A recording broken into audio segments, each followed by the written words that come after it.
This video we're discussing about the wave equation for one dimensional.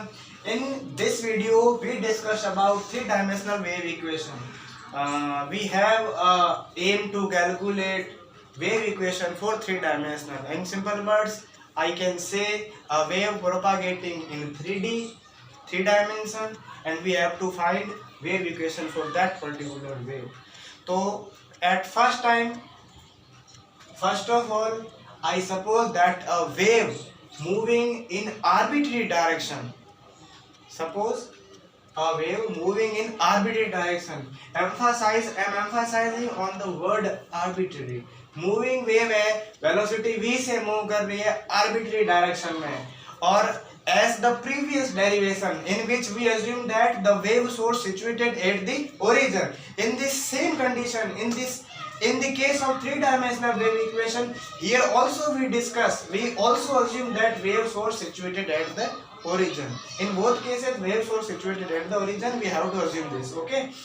Now, as we know that displacement is represented by y and y dependent on t, so as we can say that y is the function of t, because कुछ time तो source wave जो भी source से निकल रही है वो P point तक पहुंचने में टाइम लेगी, इसलिए मैं इसको टी का फंक्शन रिप्रेजेंट कर रहा हूँ.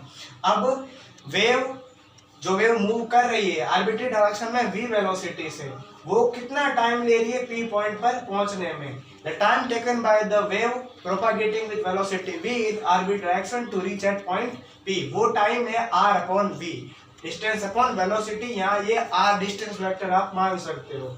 और as we know that the definition of wavelength, जिसको लैम्डा से रिप्रेजेंट कर रहा हूँ, is the ratio of 2π/k, and velocity in the form of omega and k is defined as v बराबर ओमेगा अपॉन k.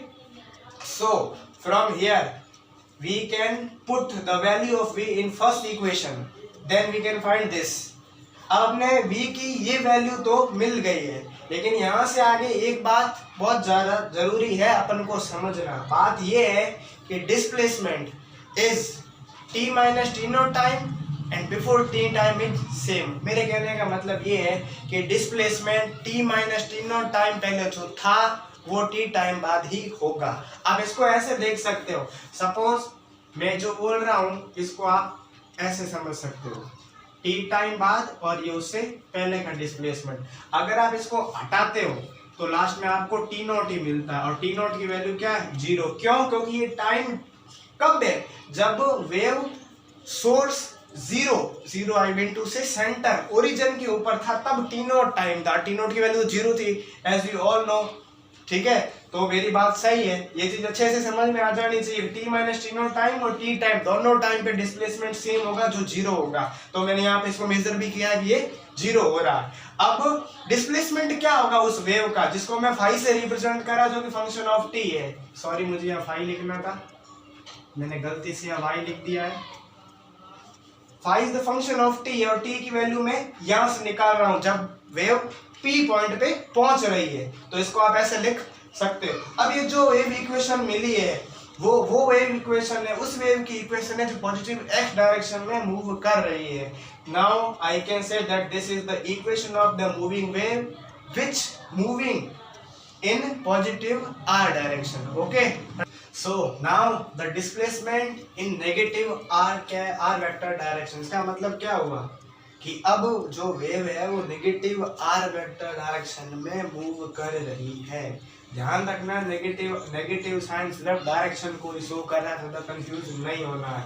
तब हम क्या मानते हैं भाई, डिस्प्लेसमेंट फंक्शन तो t का ही है, यहाँ पे हम g मान के चल रहे हैं, और आप t को ऐसे लिख सकते हो. लिख सकते हैं, ये तो सबको पता है, कल मैं बता चुका हूँ. ठीक है, now the resultant displacement is the addiction of the displacement in positive r direction and displacement is negative r direction. Okay, तो पॉजिटिव x डायरेक्शन में डिस्प्लेसमेंट ये था, इन नेगेटिव डायरेक्शन में डिस्प्लेसमेंट ये था. अब यहाँ पे एक बात सोचने लायक है. Now we have to assume that k vector equal to kx i cap, ky j cap and kz k cap, and r को आप ऐसे लिख सकते हैं x i cap y j cap and z k cap. ये तो displacement vector है. ठीक है, पोजीशन वेक्टर मान सकते हो जिसके अलोंग आप पॉइंट P को देख रहे हो. ओके, तो रिजल्टेंट डिस्प्लेसमेंट ऐड हो रहा है, और हमको यहाँ पे k और r का जो डॉट प्रोडक्ट है वो kxx ky y kz मिलेगा. सही है.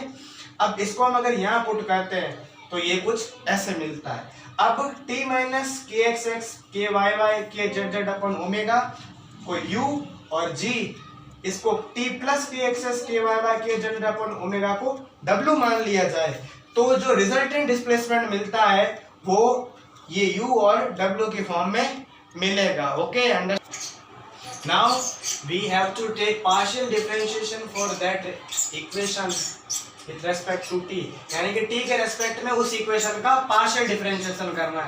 अब पार्शियल डिफरेंशिएशन सबको आता ही है, करोगे तो t के रेस्पेक्ट में del square phi upon del t square हो जाएगा, फिर इसका del square upon del u square f of u और w square g of w। Okay, अब पहले भी ये चीज ध्यान में रखनी थी क्योंकि वेव जो है 3 डायमेंशनल है, ठीक है, 3 डायमेंशनल कोऑर्डिनेट में मूव कर रही है, तो भाई इसका एक्स वाई जेड कंपोनेंट अपन को लेना पड़ेगा। तो वापस से इसी इक्वेशन को आप 3 टाइम पार्शियल डिफरेंशिएट करोगे in x direction, in y direction and z direction. तो एक्स डायरेक्शन में क्या होगा, इसका जब पार्शियल डिफरेंशिएशन करोगे तो के एक्स अपॉन ओमेगा स्क्वायर बाहर आएगा, बाकी सेम का सेम। सिमिलरली वाई डायरेक्शन में करोगे तो k y square upon omega square बाहर आएगा, बाकी सारा अंदर सेम टू सेम। और जेड डायरेक्शन में करोगे तो जेड डायरेक्शन का कंपोनेंट अपॉन ओमेगा स्क्वायर बाहर आएगा और बाकी सारा सेम टू सेम रहेगा। अब जो रिजल्टेंट डिफरेंट क्या कहते हैं डिस्प्लेसमेंट होगा वो तीनों का ऐड होगा, जो अपन पहले ही देख चुके हैं। अगर हम तीनों इक्वेशंस को ऐड करते हैं तो के एक्स स्क्वायर के वाई स्क्वायर और के Z square upon omega square बाहर आ रहा है क्योंकि ये तो कॉमन है, ये रहा अंदर, ठीक है। के एक्स स्क्वायर के वाई स्क्वायर के जेड स्क्वायर बाहर अपॉन ओमेगा स्क्वायर बाहर और बाकी सेम टू सेम। अब अपन एज वी नो पहले फर्दर के एक्स स्क्वायर के वाई स्क्वायर के जेड स्क्वायर की जो वैल्यू थी वो के स्क्वायर थी, ओके, और ये इसकी जो वैल्यू है वो अभी अपन निकाल रहे हैं, तो इसकी जगह के स्क्वायर पुट किया जा सकता है, तो यहाँ के स्क्वायर पुट कर दिया एंड ये तो सेम ही ओमेगा स्क्वायर, नाउ ये सेम ही है। अब यहाँ पे ये चीज यहाँ तक समझ में आ जानी चाहिए, okay. Here as we know that del square equals to del upon del x square, del upon del y square and del upon del z square. This del square is called Laplacian operator. Okay, तो del square phi equal to k square upon omega square, del square upon del u square f of u, del square upon del w square g of w. Okay, अब since as we know that velocity of moving wave v equal to omega upon k, if I put the value of k upon omega e, तो यहाँ पे 1 upon v square put कर सकते हैं, then del square phi equal to 1 upon v square और ये same, okay.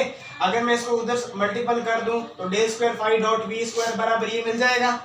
Now थोड़ा पहले जाओ, जो ये इसकी वैल्यू क्या थी जब उन्हें पार्शियल डिफरेंशिएट किया था टी के रिस्पेक्ट में, वही था, तो उसकी वैल्यू मैं यहाँ से ये रख सकता हूँ del square phi upon del t square. Del square phi upon del t square इसके इक्वल है तो मैंने इसको रख दिया, तो फाइनली अपन को जो रिजल्ट मिलेगा वो है del square phi upon del t square बराबर v square into del square phi. This is the equation of wave moving in 3 dimensional, okay।